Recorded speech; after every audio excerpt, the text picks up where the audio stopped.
Carcosa Seri Negara is a property owned by the Malaysian government located on two adjacent hills near the Lake Gardens, Kuala Lumpur.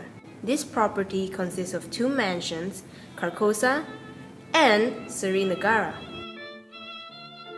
Seri Negara was opened as the first official guest house for the Governor of Straits Settlements in 1913, where it adopted the name the King's House. On the 31st August 1957, the King's House was vacated by the British High Commissioner. Shortly after, it was returned back to the Malaysian government. It was then opened as a guest palace, serving as a temporary residence for many important visitors. Carcosa was built as the official residence of Sir Frank Swettenham. Sir Frank was the British colonial administrator who became the first Resident General in the Federated Malay States. It is a double-story building consisting of 11 bedrooms and 8 bathrooms. The name of Carcosa is derived from the Castidel's song in Act 1, Scene 2 of Robert W. Chambers' book called The King in Yellow. The name Carcosa is a combination of the Italian words cara and casa, as it means desirable dwelling. But there are people who also believe that it is the combination of the word cara and cosa, which means dear things.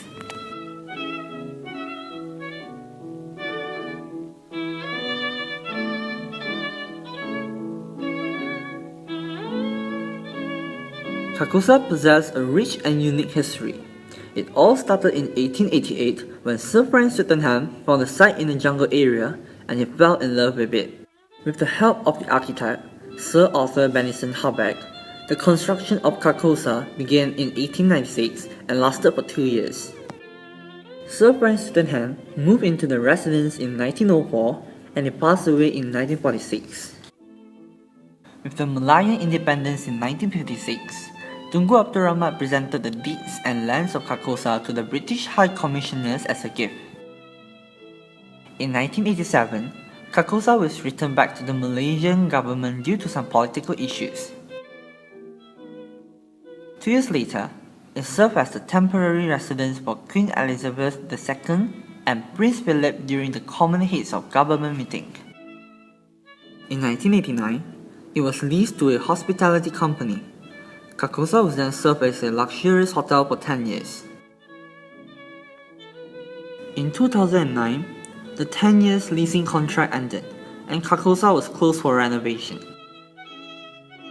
Currently, Carcosa is a place for exhibition depicting the history of Malaysia, and it will be converted into a performing arts center soon. The design of Carcosa was influenced by many design elements from various architectural eras. For example, the Greek architecture.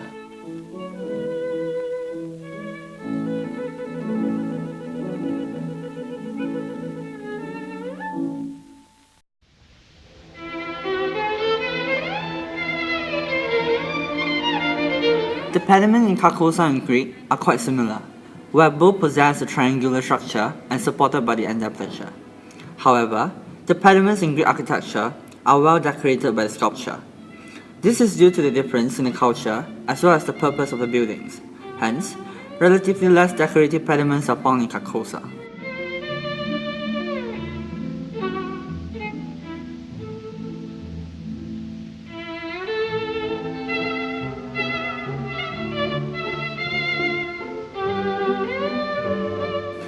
Columns in Carcosa and Greek architecture both consist of a shaft, capital, and also a base. In Greek architecture, columns are classified into 3 orders: Doric, Ionic, and Corinthian. The columns seen in Carcosa resemble more of a Doric order due to its simplicity and plain look of the column. However, its slenderness suggests that it is a combination of the Doric and Ionic order.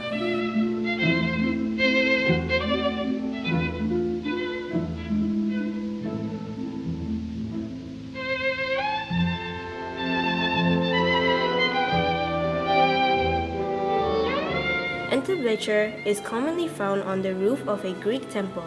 It consists of 3 parts: the cornice, frieze, and the architrave.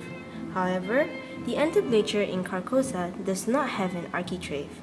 The decorative pattern on the entablature found in Carcosa looks much similar to those in Tudor Revival architecture than in Greek architecture.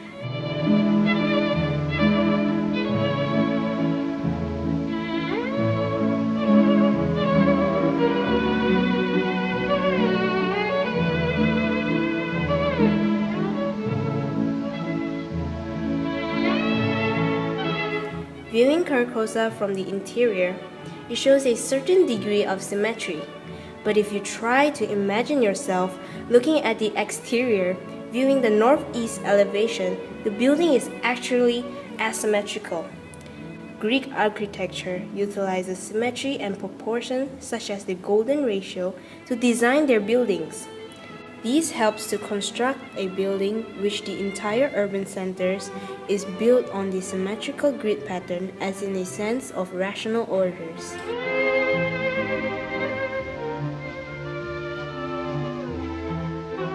Arches started appearing in the Mesopotamian era, but it was not a widely used feature in Greek architecture. The arches that is shown in Carcosa was designed according to the Mughal architecture. Simple buttresses were constructed at the front porch of Carcosa. Buttress is one of the architectural elements from the Neo-Gothic era. Vaulted ceiling in Carcosa was also influenced by the Neo-Gothic style architecture. The ceiling of Carcosa is similar to the hammer beam roof design in the Neo-Gothic architecture. There was also influences of Malay style architecture, as the elevated floor and verandas can be seen in Carcosa.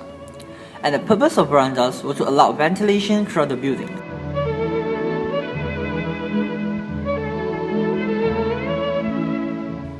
In conclusion, this study on Carcosa was certainly very thought-provoking as we explored the relationship between ancient Greek architecture and a relatively complex but interesting modern-day building.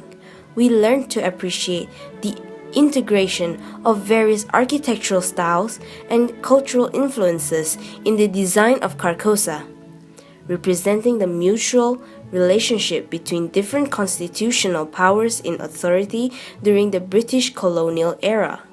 Fascinatingly, it also reflects the unique community in Malaysia, where each individual has a different culture, background, and set of religious beliefs, but is able to interact freely and harmoniously as a constitution.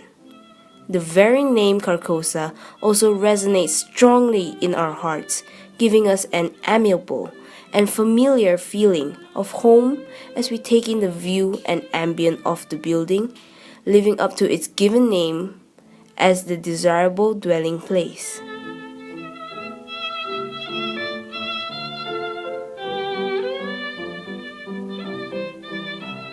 Generally, we do know that Sir Frank Swettenham, who of course was instrumental in getting this building built for the British administration at the time, he was reading a book at the time. Okay? The book was The King in Yellow by Richard Chambers, an American author.